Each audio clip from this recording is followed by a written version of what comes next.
Ooh, welcome back to the channel, guys. Look what I got. I got tricks. Okay, this car came in. There's some problems, but the problems have been they don't want to do anything, but they wanted me to. You know how you how much is a dipstick? You can see the oil dipstick missing. I go, I don't know. Just get one from parts and I'll put it on. But what they neglect to tell me that right there. So she went and got the dipstick, and they give it to me to put in. Look, brand new dipstick. I opened it out of the package, got ready to put it down there, and it stopped. And I'm going, oh my goodness. See, now, this was a no charge. Just simply installing a dipstick. I did not know it was broke in there. So now I got one or two choices. I can be a butthole. Said, look, man, it's going to be half an hour, because sometimes we got to take the whole dipstick tube out. I don't know how easy it's going to be to get out, but I will give it a shot and see if it's easy to get out. Okay, now let me show y'all how I plan on getting it out. What I found out over the years is this little thing is pretty much plastic. So what I'm gonna do is take a trim screw and try to screw in there, stab in there, then get a bite on the trim screw and just pick up. Okay, yes, I've had pretty much good success at this. I don't know how it's gonna work out. Only one way to find out, guys. So let me grab me an electric drill and wow. Yeah, I got some work to do for absolutely nothing. Now, if I can't get it out, I will have to charge her because I have to put it in the air and take the dipstick off. But I'm a nice guy. It's still holiday season. Let me see what I can pull off, guys. All right, let me go get my drill. Hold tight. I'll be right back.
Yes!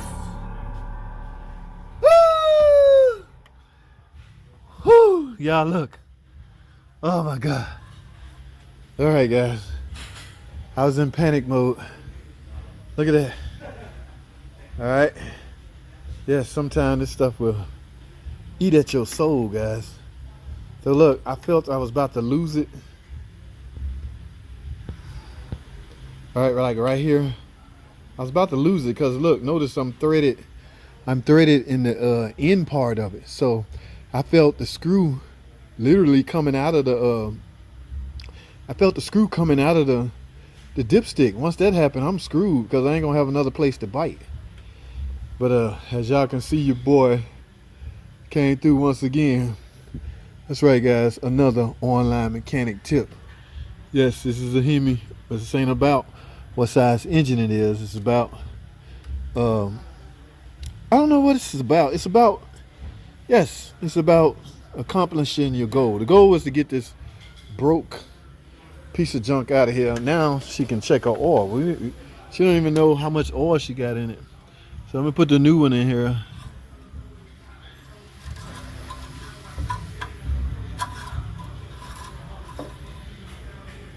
Okay, she wasn't in any immediate danger as far as riding around with low oil. But now, guys, all you got to do on this is put a little lubrication right here on the edge.